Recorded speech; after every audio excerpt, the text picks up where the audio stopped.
الكلام ده.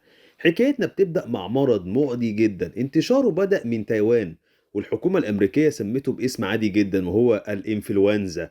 وده لأن أعراضه الأولية كانت عبارة عن كحة وحمى عالية بالإضافة لشهية كبيرة. وبسبب المرض ده كل الحكومات عملت مناطق عزل كتير في مناطق فاضية عشان تحد من انتشار العدوى دي.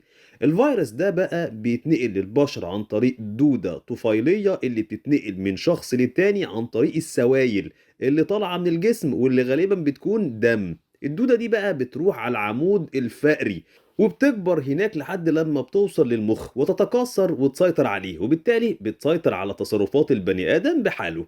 وفي كاليفورنيا بنتعرف في الأول على إيما في المدرسة، واللي كان عندها مشاعر من طرف واحد لواحد اسمه إيفان، وبنلاقي صاحبتها جريسي داخلة عليها وبتقول لها إن شهيتها بقت زيادة عن اللزوم وحرارتها بقت عالية شوية. وفي الوقت ده مش كل الناس كانت عارفة